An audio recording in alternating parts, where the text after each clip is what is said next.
Hello दोस्तों, स्वागत है एक बार फिर से आप सभी का हमारे YouTube चैनल एसएस इलेक्ट्रिशियन पर। जैसा कि आप सभी लोग जानते होंगे कि हमारे इस YouTube चैनल पर बहुत सारे टेक्निकल और टेक्नोलॉजी से संबंधित वीडियो पड़ती हैं, जैसे AC, fridge, washing machine, house wiring, motor winding, geyser एवं स्टेबलाइजर, इन्वर्टर संबंधित एवं पीसीबी रिपेयरिंग संबंधित वीडियो आपको इस चैनल पर मिल जाएंगी। तो आप हमारे इस चैनल को सब्सक्राइब करके विजिट करके आप इस चैनल को देख सकते हैं। तो इस चैनल पर आपको जाने से फ़ायदा क्या क्या हो सकता है, सबसे पहले मैं आपको ये बता दूँ। तो हमारे इस चैनल पर आपको फ़ायदा ये होगा कि अगर आप किसी भी टॉपिक पर वीडियो चाहते हैं तो आप हमें कमेंट बॉक्स में कमेंट करते हैं, तो उस कमेंट को नोट किया जाता है। उस कमेंट को नोट करने के बाद आपको उस टॉपिक पर वीडियो कुछ ही दिनों में बाद प्रोवाइड हो जाती है। तो यहाँ पर देखिए, हम बहुत सारे कमेंट को यहाँ पर नोट करके रखे हैं। इस वीडियो में हम आपको बहुत कुछ बताने वाले हैं, क्योंकि हमारे इस यूट्यूब चैनल पर जितने भी लोग कमेंट किए हैं उन कमेंट का जवाब मैं बिजी होने की वजह से नहीं दे पाता हूँ, लेकिन यहाँ पर मैं इस कमेंट को नोट करके रखा हूँ। हम किसी भी व्यूअर्स का कमेंट यहाँ पर छोड़ेंगे नहीं, सभी व्यूअर्स के कमेंट का जवाब हम जरूर देंगे। तो यहाँ पर आपको हो सकता है 2 से 3 दिन में या 4 दिन में उस कमेंट का जवाब मिल जाए, लेकिन यहाँ पर हम जितने भी नोट किए, यहाँ पर जितने भी क्वेश्चन हैं सभी क्वेश्चन को हम डिस्कस करेंगे। लेकिन इस वीडियो में हम सिर्फ 10 लोगों के क्वेश्चन को डिस्कस करने वाले हैं, बाकी के जितने भी कमेंट हैं उनको हम अगली वीडियो में डिस्कस करेंगे। तो यहाँ पर आप देख सकते हैं बहुत सारे कमेंट्स हम नोट करके रखे हैं, तो हम एक एक कमेंट को यहाँ पर पढ़ रहे हैं। हो सकता है ये वीडियो जितने भी लोग देख रहे हों उनमें से किसी का भी कमेंट हो सकता है, तो आप सभी लोग वीडियो को ध्यान से देखिएगा। हो सकता है आपका भी कमेंट हो इसमें, और उस कमेंट का जवाब जो भी हमारे पास होगा वो हम जरूर देने की कोशिश करेंगे। तो चलिए हम बढ़ते हैं अपने पहले क्वेश्चन की तरफ, जिन्होंने यहाँ पर लिखा है। तो हम पहले आपका व्यूअर्स का नाम बता देते हैं। यहाँ पर नाम है राहुल मोला जी। राहुल मोला जी का कमेंट ये है कि what is main difference between digital clamp meter and multimeter. इन्होंने पूछा है कि डिजिटल क्लैंप मीटर और डिजिटल मल्टीमीटर में क्या अंतर होता है। तो मैं आपको बेसिक सी जानकारी दे दूं, बस एक शब्द में कह दूं तो डिजिटल क्लैंप मीटर जो होता है वो है एसी लाइन को वायर के ऊपर से ही करंट को बता सकता है,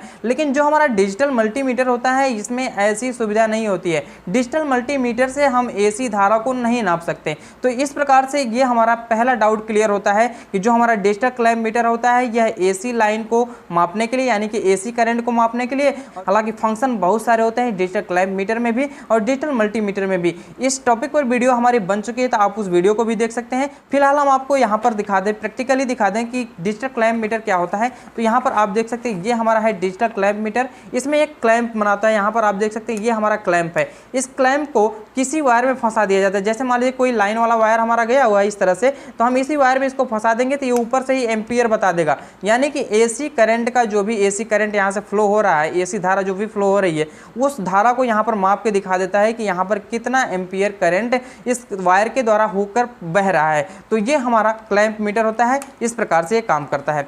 अब यहाँ पर डिजिटल मल्टीमीटर की बात करें तो यहाँ पर आप देख सकते हैं डिजिटल मल्टीमीटर है। इस डिजिटल मल्टीमीटर में बहुत सारे फंक्शन हैं।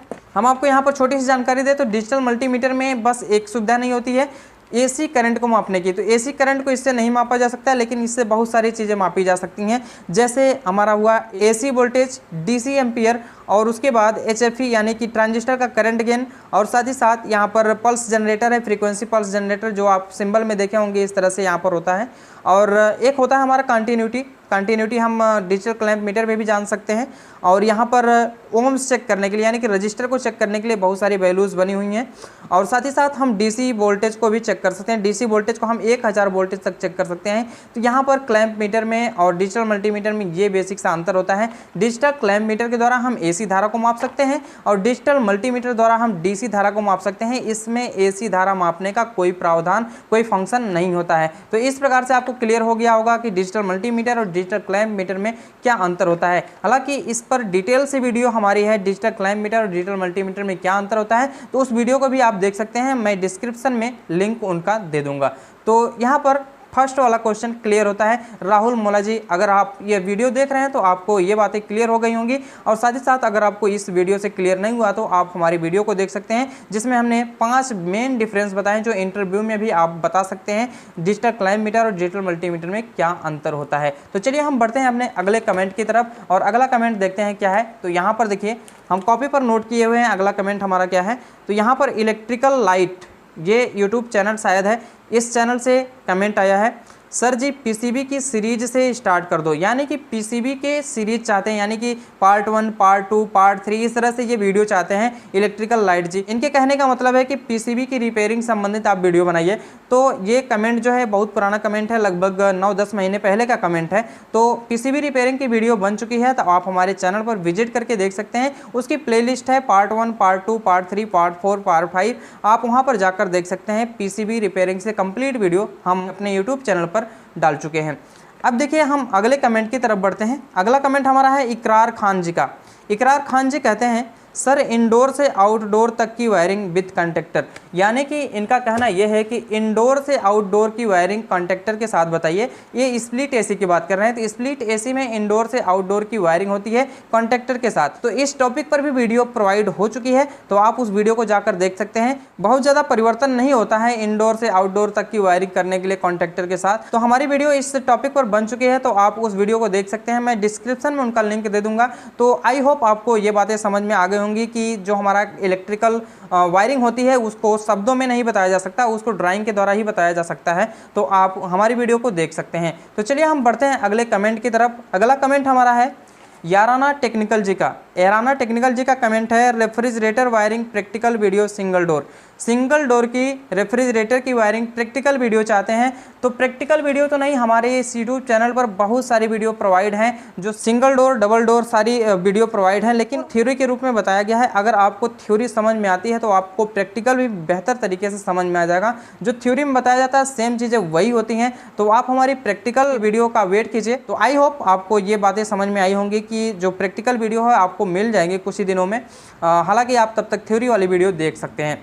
चलिए हम बढ़ते हैं अगले कमेंट की तरफ। अगला कमेंट हमारा है इलेक्ट्रिकल लाइट जी का। इन्होंने कमेंट किया है सर लेकिन कंडक्टर से निकली वायर एक साथ कंप्रेसर और कंडेंसर फैन मोटर को ऑन कर देगी तो लोड तो ना बढ़ जाएगा। देखिए इनका कहने का मतलब है जो हमारी स्प्लिट एसी में वायरिंग होती है, इंडोर से आउटडोर की वायरिंग या आउटडोर से इंडोर की वायरिंग जो कंडक्टर के साथ होती है, तो कंडक्टर के आउटपुट में क्या क्या जोड़ा जाता है, एक हमारा कंडेंसर फैन मोटर जोड़ा जाता है और एक हमारा कंप्रेसर जोड़ा जाता है। इनका कहने का मतलब यह है कि कंडक्टर के आउटपुट से अगर इन दोनों को जोड़ा जाता है तो क्या कंडक्टर के ऊपर ज़्यादा लोड नहीं पड़ेगा। तो देखिए कंडक्टर उसी प्रोटेक्शन के लिए बनाया गया है कि हमारे और उपकरण न खराब हों उसके चलते। तो यहाँ पर कंडक्टर क्या करता है, जो हमारा कंप्रेसर होता है और जो हमारा कंडेंसर फैन मोटर होता है, इन दोनों को सप्लाई एक ही साथ प्रोवाइड करवाता है। अगर मान लीजिए कंप्रेसर में या कंडेंसर फैन मोटर में किसी भी प्रकार का फॉल्ट होता है, शॉर्ट सर्किट वगैरह होता है, तो उस कंडीशन में जो हमारा कंडक्टर होता है वो हमारा खराब होता है, लेकिन कंप्रेसर और कंडेंसर फैन मोटर को जलने से बचाता है, खराब होने से बचाता है।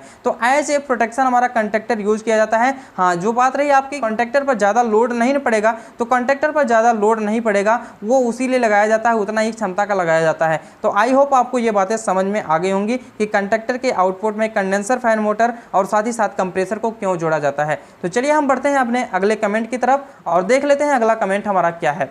तो यहाँ पर देखिए अगला कमेंट हमारा है नागेंद्र जोशी जी का। नागेंद्र जोशी जी ये कहते हैं सर जी थर्मोस्टेट को बर्फ़ से चेक करते हैं, बर्फ़ के अलावा और किसी से चेक कर सकते हैं या नहीं।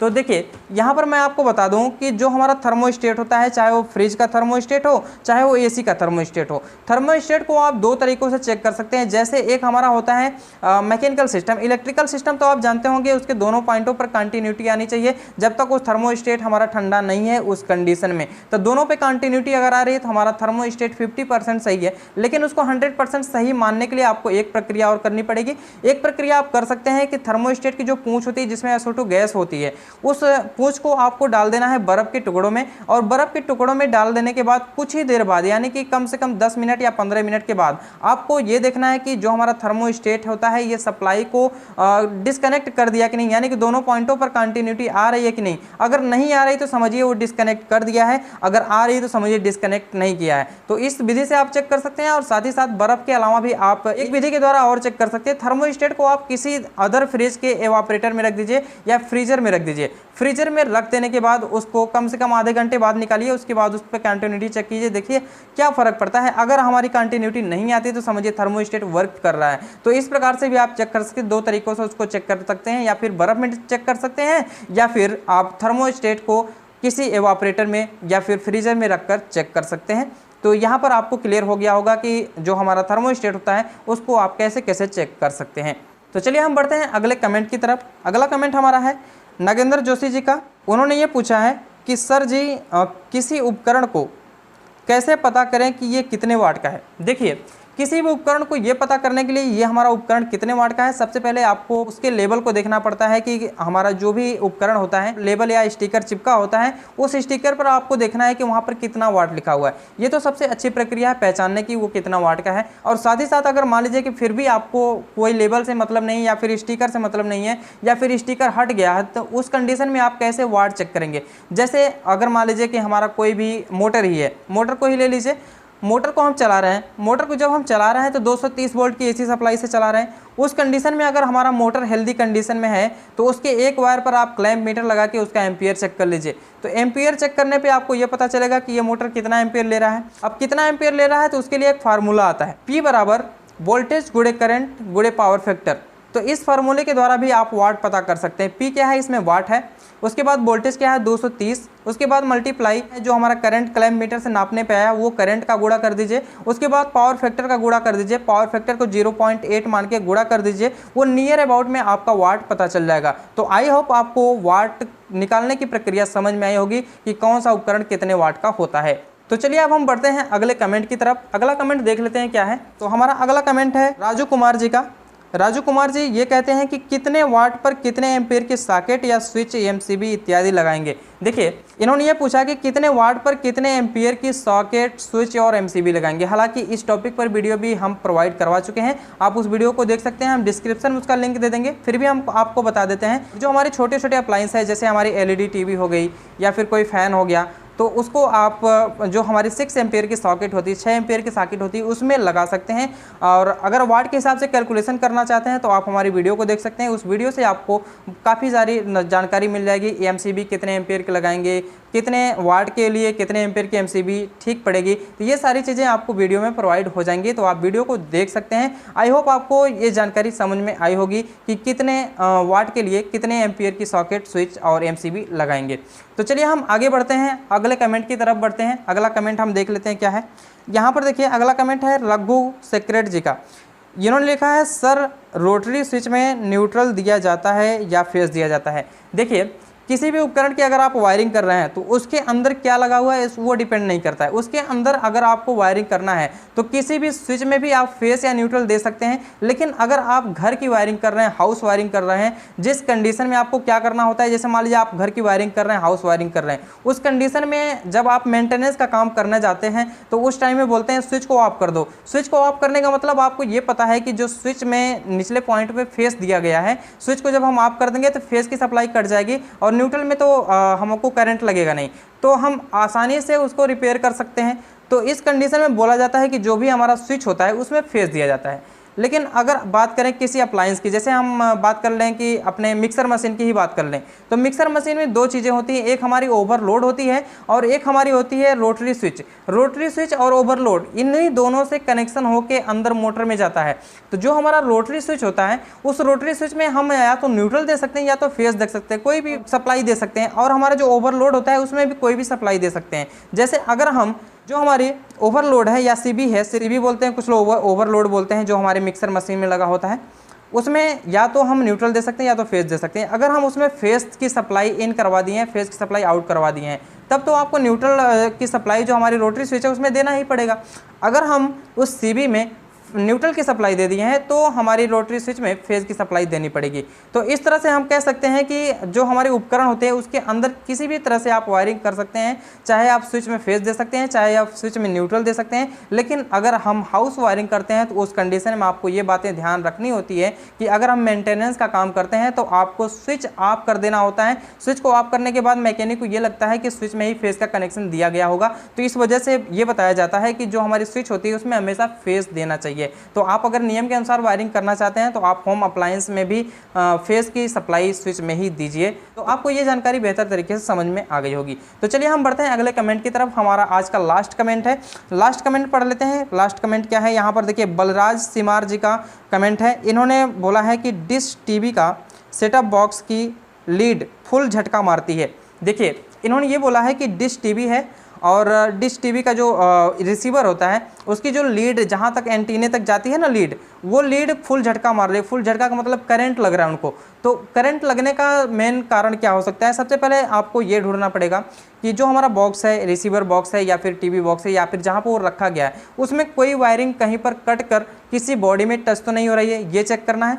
और साथ ही साथ अगर मान लीजिए कि ये सब सही है, अगर ये सब सही है तो आपको क्या करना होता है, डिस्क की पीसीबी जो होती है उसमें एक होता है कैपेसिटर जो एक पॉइंट से दूसरे पॉइंट को जोड़ता है, तो उस कैपेसिटर को चेंज करना होता है। हम आपको कैपेसिटर चित्र के माध्यम से दिखा देंगे या फिर हमारी एक वीडियो है जिसमें हमने बताया हुआ है कि इस कैपेसिटर के ख़राब हो जाने से लीड में सप्लाई आती है, लीड में वोल्टेज आता है, करंट आता है, डर रहता है किसी को करंट ना लग जाए। तो उस कैपेसिटर को अगर आप चेंज कर देंगे या वहाँ से निकाल देंगे, वो कैपेसिटर के शॉर्ट होने की वजह से पूरे पीसीबी के ग्राउंड वाले पॉइंट पर फेज की सप्लाई जाने लगती है, जिससे हमारा जो भी हमारा रिसीवर होता है उसके ग्राउंड में यानी कि उसकी बॉडी में फेज की सप्लाई दौड़ने लगती है, जिसकी वजह से फुल झटका लगता है कि जो हमारी लीड होती है उसके थ्रू ऊपर पहुँच जाता है फेज की सप्लाई, तो उससे फुल झटका लग सकता है। तो उसी कैपेसिटर को चेंज करना है या फिर उसको चेंज करके देख लेना है, और उसको हटा के भी देख सकते हैं। उसको हटा देंगे तो कोई दिक्कत उतनी ज़्यादा नहीं होगी, तो आप इस तरह से काम कर सकते हैं। तो यहाँ पर 10 व्यूवर्स का कमेंट कंप्लीट होता है। तो यहाँ पर जितने भी क्वेश्चन थे हमने आपको उसको आसान भाषा में और आसान तरीके से बताने की कोशिश की। तो अगर आपको फिर भी किसी भी क्वेश्चन पर कोई डाउट रहता है तो आप कमेंट बॉक्स में कमेंट कर सकते हैं। चैनल पर अगर नया है तो चैनल को सब्सक्राइब करके बेल आइकन को प्रेस करिए ताकि आपको आने वाली सभी इंटरेस्टिंग वीडियो का नोटिफिकेशन मिलता रहे। और हाँ, अगली वीडियो के लिए ज़रूर तैयार रहिए, हो सकता है कि उसमें आपका भी नाम आ जाए और आप जिस क्वेश्चन को पूछे हैं उस क्वेश्चन का जवाब भी आपको मिल जाए। तो इस वीडियो में बस इतना ही, मिलते हैं अब अगली वीडियो के साथ। तब तक के लिए धन्यवाद। जय हिंद।